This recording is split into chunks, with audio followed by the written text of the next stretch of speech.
Hola, soy Jesús Nieto Martínez. Vamos a continuar nuestro curso Combinatoria 3 o Teoría de Ramsey. En esta ocasión vamos a hablar del conocido teorema de Van der Waerden. Antes, vamos a recordar lo que hicimos en el video anterior, como siempre.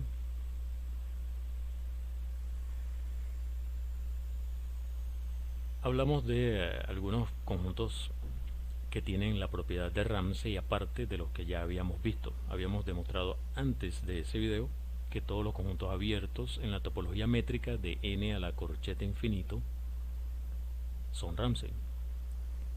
Pero en el video anterior demostramos que hay más conjuntos Ramsey,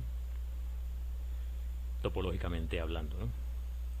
Para eso definimos lo que significa que un conjunto sea completamente Ramsey. Es una condición que es más fuerte que la propiedad de Ramsey, utilizando las vecindades o entornos de Ellentok. Un conjunto X es completamente Ramsey si, dada una vecindad de Ellentok, existe un conjunto infinito dentro del conjunto infinito que define a la vecindad, tal que toda la vecindad definida por ese nuevo conjunto B está dentro de X o está totalmente fuera de X. Eso es más fuerte que ser Ramsey. Todo conjunto completamente Ramsey es Ramsey. Vimos entonces en aquel video que la unión de conjuntos completamente Ramsey es Ramsey si es una familia numerable de conjuntos lo que está uniendo. Unión numerable de conjuntos completamente Ramsey es completamente Ramsey. Como demostramos que todo abierto en la topología métrica es completamente Ramsey, y bueno, y también hablamos de la sigma álgebra de Borel. Es un álgebra de conjuntos, es una familia de conjuntos que es cerrada por uniones, intersecciones finitas y complementos. Eso es un álgebra de conjuntos. Una sigma álgebra sería un álgebra que además es cerrada bajo uniones numerables. La sigma álgebra más pequeña que contiene a los abiertos en un espacio topológico cualquiera se llama la sigma álgebra de Borel, y los elementos de esa sigma álgebra se llaman borelianos. Lo que demostramos finalmente en el video anterior fue que los conjuntos borelianos de n a la corcheta infinito con respecto a la topología métrica son Ramsey. Eso fue lo que hicimos en el video anterior. Ahora vamos con un teorema combinatorio que tiene el mismo sabor que el teorema de Schur. Es semejante, similar. ¿Qué dice el teorema de Van der Waerden? Dados números naturales R y K, R representa la cantidad de colores en la coloración y K es un número arbitrario que nosotros colocamos, y el teorema lo que dice es que si tú coloreas el conjunto de los números naturales usando R colores, siempre vas a encontrar una progresión aritmética de longitud K que es monocromática. Entonces el teorema de Van der Waerden dice, si tú coloreas con una cantidad finita de colores el conjunto de los números naturales, siempre vas a encontrar para cualquier longitud que tú fijes una progresión aritmética dentro de una de las partes o con el mismo color. Una progresión aritmética con la longitud K que tú fijaste, todos esos números van a tener el mismo color. Se recuerda que el teorema de Schur decía que dada un K, toda coloración, dado también el R, toda coloración usando R colores del conjunto de los números naturales, contiene o admite un conjunto finito, conjunto de tamaño K, tal que ese conjunto y todas las sumas finitas de ese conjunto tienen el mismo color. Aquí el teorema de Van der Waerden es, tú dices la cantidad de colores, tú dices de qué tamaño quieres la progresión aritmética, toda coloración usando esa cantidad de colores contiene una progresión aritmética monocromática del tamaño que tú elegiste. Eso dice el teorema de Van der Waals. Así como vimos que el teorema de Schur tiene diferentes versiones equivalentes, el teorema de Van der Waals, que vamos a abreviar de esta forma, VDW, tiene otras versiones que son equivalentes. Una versión finitista que vamos a designar como VDW fin, una versión que vamos a llamar afín, VDW AF, y otra que está relacionada con sistemas dinámicos, de los cuales vamos a hablar ahora. Para poder hacer el enunciado vamos a mencionar algunos conceptos y resultados sobre lo que son sistemas dinámicos. ¿Qué es un sistema dinámico? Tienes un espacio métrico compacto X y una lista finita de homeomorfismos, o en algunos casos, en lugar de homeomorfismos, basta con que sean funciones continuas de X en X. Aquí lo tenemos enunciado como homeomorfismos sobre el espacio topológico X, el espacio métrico X, y esos homeomorfismos conmutan entre sí. Eso es un sistema dinámico. Como dijimos, a veces en lugar de homeomorfismos basta con que los T sub J sean funciones continuas de X en X. Ok. Otro concepto importante es el concepto de conjunto invariante. Un conjunto Y que no sea vacío en X va a ser invariante, vamos a decir que es invariante, si para cada uno de los TJ la imagen inversa de Y se queda dentro de Y. Eso es invariante. Y de los conjuntos invariantes son particularmente importantes los cerrados, y que son minimales con respecto a esa característica, o sea, minimales con respecto a ser cerrados e invariantes. Dado un sistema dinámico, está garantizado que siempre hay un conjunto invariante, cerrado y minimal. Bueno, si tenemos el axioma de elección, sí. Parte del conjunto X, que evidentemente es cerrado y es invariante, y vamos a utilizar la versión del lema de Zorn, o sea, la versión del axioma de elección, que es equivalente, que conocemos como el lema de Zorn. Agarramos una cadena decreciente con respecto a la contención, y si esa cadena, que la tomamos arbitraria, tiene una cota inferior, si demostramos que toda cadena decreciente tiene una cota inferior, entonces el lema de Zorn dice que hay un elemento minimal. Entonces toma C una cadena decreciente con respecto a la contención de conjuntos que son cerrados y que son invariantes. Una cota inferior es, bueno, la intersección de los elementos de esa cadena. Intersección de cerrados y cerrados es no vacío porque el conjunto es compacto, el espacio es compacto, y es invariante por definición. Así que toda cadena decreciente tiene una cota inferior, por lo tanto el lema de Zorn garantiza que hay un elemento minimal, es decir, un conjunto cerrado, no vacío, invariante y minimal. Además, para cada T sub J, la imagen inversa por T sub J de ese conjunto Y da exactamente igual a Y, no solamente la contención, sino que son iguales. Si la contención fuera propia, entonces tú podrías aplicar aplicar la inversa de T1, inversa de T2, etcétera, a Y, y si para alguno de los J la contención fuera estricta, entonces este sería un conjunto cerrado, invariante, que está propiamente contenido en Y, no vacío, y eso contradice la minimalidad de Y. Así que esto vale la igualdad.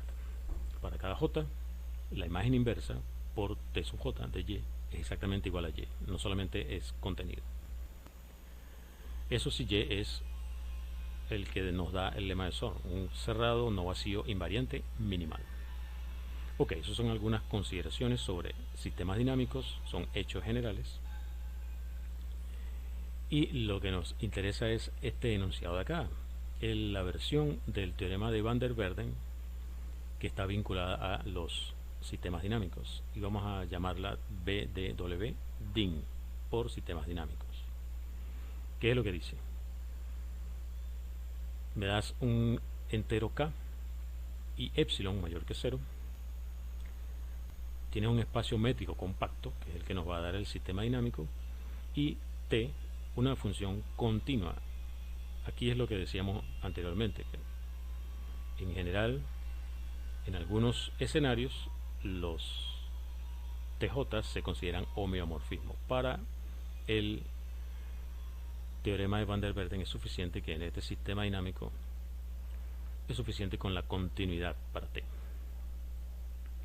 Entonces, dado T de x en x continuo, tenemos x ρ, espacio métrico compacto, dado epsilon mayor que 0 y un k arbitrario, existe un elemento de x y un n para los cuales vale esto de acá. Vamos a hacer un gráfico aquí. Digamos que aquí tenemos x, aquí tenemos x de nuevo. Existe un elemento x. Cuando tú aplicas t, bueno, vamos a hacerlo en un solo, como es de x en x, vamos a hacerlo simplemente con una sola representación de x. Aquí está el espacio métrico compacto x, y aquí tenemos, existe un x y un n, tal que al aplicarle a x t esta cantidad de veces para cada j, o sea, si yo le aplico t a x, digamos que se lo aplicó por primera vez, aquí está t de x, luego aquí está t cuadrado de x, etcétera. Existe un n tal que yo tengo el epsilon dado, y aquí tengo la bola centrada en x y radio epsilon. Entonces, para algún n, alguna de las iteraciones va a producir que aquí tenga t a la n de x, y luego t a la 2n de x, y luego t a la 3n de x, etcétera. Todo eso para todos los t a las jn de x, donde j está entre 1 y k menos 1. Entonces tengo x, cuando le aplico t, puede ser que esté fuera de la bola, t cuadrado, t a la 3, etcétera, pero para t a la n cae dentro de la bola de radio epsilon. Puede que se vuelva a salir, t a la n más 1, t a la n más 2, t a la 2n vuelve a caer dentro de la bola de radio epsilon, y así sucesivamente. Entonces t a la jn de x cae dentro de la bola centrada en x y radio epsilon para todos estos valores de j. Eso es lo que dice el teorema de Van der Waerden en su versión dinámica. Vamos a ver que eso es equivalente al enunciado VDW, al teorema de Van der Waerden. Vamos a ver que son equivalentes. Entonces, primero supongamos el teorema de Van der Waerden y vamos a ver la versión dinámica. Para eso fijamos x, fijamos t de x en x y fijamos k, bueno, y epsilon, como en la hipótesis. Ok, eso es el punto número 1 acá. Muy bien, vamos a elegir un R. Recuerda que vamos a utilizar Van der Waerden, así que vamos a utilizar coloraciones. La cantidad de colores que vamos a utilizar, bueno, va a ser un R suficientemente grande, por ejemplo, de tamaño 1 entre epsilon. O sea, para el epsilon que tú me des, yo pongo 1 entre epsilon y con eso va a ser suficiente. R suficientemente grande para que yo pueda partir X en R pedazos, de manera que el diámetro de cada pedazo sea menor que epsilon. Eso siempre lo voy a poder hacer porque el espacio es compacto. ¿Ok? Existe un R suficientemente grande de manera que yo puedo partir esto en pedazos, cada uno de los cuales tiene diámetro menor que epsilon. Entonces elige un Y cualquiera en X y con ese Y vamos a definir la siguiente coloración de n en r, es a la que le vamos a aplicar el teorema de Van der Velde. Pintamos n usando r colores de esta forma. El color mediante f del número j va a ser i, si solo si la parte dada por c en la que está t a la j de y es la parte i, ¿no? Según esta c de acá. De acuerdo, tengo x partido en pedazos, cada uno de esos pedazos tiene tamaño menor que epsilon y esos son r pedazos. Yo elegí un y voy a pintar los números naturales dependiendo de lo que me diga t a la, el número natural de y, ¿no? En la parte que aparezca acá, esa parte le corresponde un r, ese r es un color, ese color es el que le voy a asignar al número natural. Ok, entonces el teorema de Van der Velde me da una progresión aritmética monocromática, digamos a más d, a más 2d, etcétera, hasta a más k menos 1d, monocromática para esta coloración. Supongamos que es de color i. Entonces, si tú llamas x a t a la a, con este a de y, entonces x, t a la d de x, t a la 2d de x, etcétera, todos ellos tienen el mismo color i por la función c. Eso quiere decir que están en la parte que corresponde a i. Y esa parte tiene radio menor que epsilon. Tiene diámetro menor que epsilon. Eso me da la conclusión de el teorema de Van der Velde. Todas esas potencias, o sea, todos esos t a la número por d, ese d sería el n,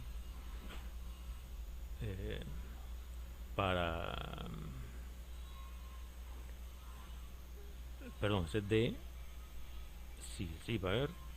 ese d sería el n para la conclusión del teorema de Van der Velde en su versión dinámica. De manera que la distancia entre x y todos esos t a la múltiplo de d de x, eso es menor que epsilon para el epsilon que tomamos. Ok, eso demuestra que Van der Velde implica la versión dinámica. Ahora vamos al revés. Suponiendo la versión dinámica, vamos a demostrar Van der Velde. ¿Eso qué quiere decir? Que vamos a trabajar con las coloraciones usando R colores del conjunto de los números naturales. Vamos a darle una topología a eso. Se llama omega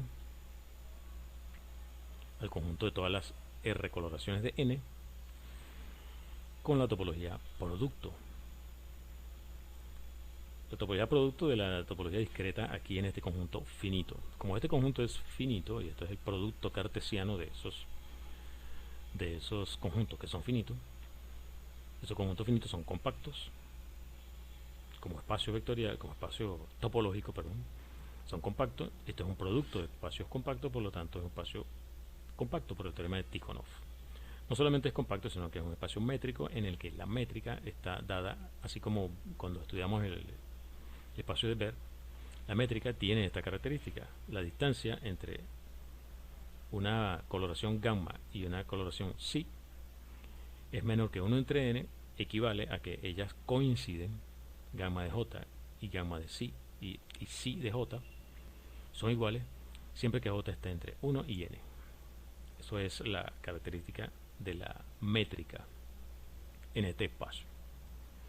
Entonces vamos a definir la función t, que es la que vamos a utilizar como sistema dinámico para definir el sistema dinámico, t de omega en omega, de esta forma. ¿Qué le hace t a una partición, a una coloración gamma? Bueno, t de gamma cuando la aplicas a n, lo que calcula es gamma de n más 1. Esto se llama la traslación o el shift, el desplazamiento. Eso es una aplicación continua que además satisface que t a la k de gamma cuando lo aplica a n es lo mismo que aplicar gamma a n más k. ¿Qué va a ser el x con el cual vamos a definir el sistema dinámico? Bueno, agarra lo que en el contexto de sistemas dinámicos se llama la órbita de un elemento de omega. El elemento de omega es la coloración, la R coloración que vamos a fijar para demostrar el teorema de Van der Velde. Para demostrar Van der Velde tenemos que fijar una R coloración, o sea, un elemento de omega. eliges ese elemento de omega. Para ese elemento de omega tenemos que encontrar una progresión aritmética monocromática. O sea, agarremos ese alfa en omega y entonces calculemos lo que es la órbita de ese alfa. O sea, aplicarle de manera iterada t a alfa. O sea, t a la m de alfa para todo m en n y tomamos la clausura topológica de ese conjunto. ¿Okay? Para hacerlo cerrado en omega. Entonces, esto es un conjunto cerrado en omega en el cual t, cuando restringimos, es una función continua. Con esa función t restringida a x y con este espacio x tenemos el sistema dinámico al cual le vamos a aplicar la versión dinámica de Van der Waerden. El perro quiere que le dé su comida, pero va a tener que esperarse. Ok, entonces la versión dinámica del teorema de Van der Waerden nos garantiza un x y un n para los cuales la distancia entre x y t a la jn de x sea menor que epsilon para cualquier epsilon que tú fijes. Vamos a fijar epsilon igual a 1 y que esto sea menor que 1 según lo que vimos en el número 2, la propiedad de la métrica. Que esto sea menor que 1 para todos estos valores, lo que quiere decir es que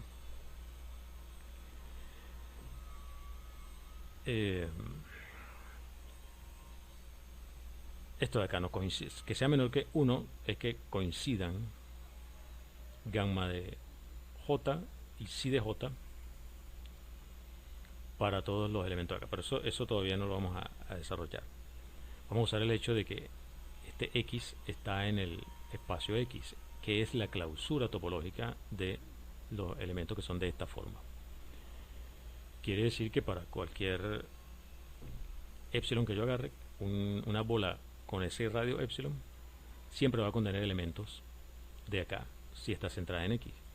O sea, x está en un punto de clausura, por lo tanto hay un m tal que la distancia de x a acá es menor que 1 entre esta cantidad. Tú fijas esta cantidad y vas a encontrar un m tal que esto siempre te da menor que m, porque x es un punto que está en la clausura. Lo vamos a tomar de esta forma conveniente para que esta propiedad nos dé lo que queremos. ¿Qué quiere decir que ρ de x t a la m de alfa sea menor que esta cantidad? Bueno, significa x de 1, que es t a la m de alfa, evaluado en 1, y lo mismo que t a la m de alfa evaluado en m más 1, etc. Esto es lo que decíamos arriba, que significa que esto sea menor que 1. Que ρ de esto sea menor que 1 entre esta cantidad nos da esta igualdad, que es el punto 2 de la propiedad de la métrica. Que sea menor que 1 sobre un cierto número quiere decir que coinciden siempre que j vaya de 1 hasta el número que aparece en el denominador. Entonces son iguales todos estos valores, pero x de 1 t a la m de alfa aplicado a 1 quiere decir alfa de m más 1. Esto quiere decir alfa de m más 1 más n. Esto quiere decir alfa de k menos 1 por n más 1 más m, etc. Entonces m más 1 más n, m más 1 más 2n, todos ellos tienen el mismo color por la coloración alfa. Entonces aquí tenemos la progresión aritmética monocromática para ese alfa que fijamos. O sea que Van der Waerden dinámico implica Van der Waerden. Son equivalentes. Vamos con la versión afín. Para enunciar la versión afín necesitamos el concepto de imagen afín. Tiene un conjunto finito de números, un conjunto f de subconjuntos finitos de números naturales, una imagen afín de ese conjunto f que vamos a denotar como a más df, donde a y d son enteros fijos, es el conjunto de todos los números de esta forma. Para f en f serían todos los que son a más d por f. Esto se llama una imagen afín del conjunto f mayúscula. Entonces el teorema de Van der Waals en su versión afín dice lo siguiente: dame un conjunto finito de números naturales para cada coloración finita. Esto aquí,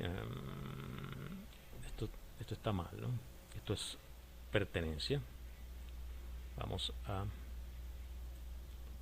Esto no quiere decir un conjunto de conjuntos, sino un conjunto.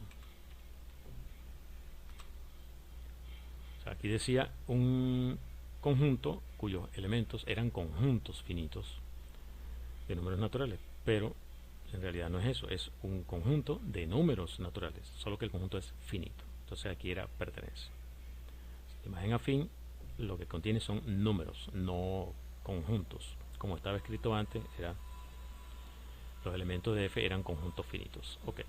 Dado un conjunto finito, acá, o sea, una cosa como esta, si tú coloreas utilizando una cantidad finita de colores al conjunto de los números naturales, entonces vas a encontrar un conjunto de esta forma para este F que es monocromático.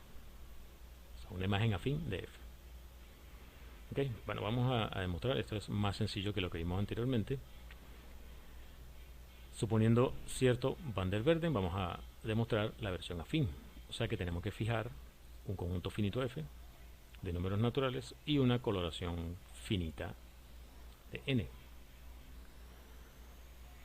Bueno, para aplicar Van der Waals necesitamos fijar un K. Vamos a fijar un K lo suficientemente grande para que el conjunto finito dado esté dentro de ese conjunto de los números que van desde 0 hasta K. A ese K y a la coloración finita de N que ya fijamos, le vamos a aplicar el teorema de Van der Waals. Con eso obtenemos una progresión aritmética monocromática, digamos A más D, A más 2D, etc. Pero esta colección de números contiene A más D por F, porque F está contenido entre 0, 1 y 2 hasta acá. Entonces es muy sencillo, ¿no? Conseguimos una imagen afín que es monocromática para la coloración que fijamos. Así que Van der Waals implica la versión afín. Ahora vamos al revés, que la versión afín implique Van der Waals. Esto es más fácil todavía. Supongamos la versión afín, vamos a fijar K y vamos a fijar R para demostrar Van der Waals. ¿Cuál es el F que vamos a utilizar? Bueno, simplemente el conjunto desde 0 hasta K. 0, 1, 2 hasta K. Aplica Van der Waals fin a este conjunto F, pero Van der Waals afín a este conjunto F y a la coloración que fijamos para N. Entonces tenemos una versión, una imagen afín dada por la versión afín que es monocromática para esa coloración. Bueno, pero esa imagen afín es precisamente una progresión aritmética monocromática de longitud K. Pero de hecho a lo mejor tiene un elemento más, ¿no? Pero bueno, hay una progresión aritmética monocromática de longitud K para esa coloración que fijamos. Así que Van der Waals es equivalente a la versión afín del teorema de Van der Waals. Bueno, también hay una versión finitista, que esa no la vamos a demostrar, te vamos a dejar como ejercicio a ti que lo hagas. La versión finitista del teorema de Van der Waals, ya debes imaginarte cómo sería, ¿no? Dado R y dado K, enteros positivos, existe un número suficientemente grande, que por supuesto depende de R y de K, tal que para toda coloración usando R colores del conjunto de los números desde 1 hasta N, hasta ese número, siempre vas a encontrar una progresión aritmética monocromática de la longitud que tú fijaste. Esa es la versión finitista, y esa versión es equivalente a el teorema de Van der Waals en la versión que dimos al principio. Por lo tanto es equivalente a todas las otras, a la versión afín, a la versión de dinámica topológica. Muy bien, eso es lo que queríamos mostrar con respecto a el teorema de Van der Waals por los momentos. Todavía no hemos demostrado el teorema de Van der Waals. Para demostrar eso vamos a ver otras versiones del teorema de Van der Waals, específicamente el teorema de Van der Waals aumentando las dimensiones, y ya veremos qué significa eso. Vamos a ver que el teorema de Van der Waals es equivalente a las versiones multidimensionales o mejor dicho, las versiones multidimensionales implican el teorema de Van der Waals. Entonces, si demostramos aquellas versiones multidimensionales, ya tendríamos el teorema de Van der Waals y por lo tanto todas sus versiones finitas, afín y dinámicas. Ok, por los momentos nos quedamos con eso. Lo dejamos hasta acá. Soy Jesús Nieto Martínez. Hasta la próxima.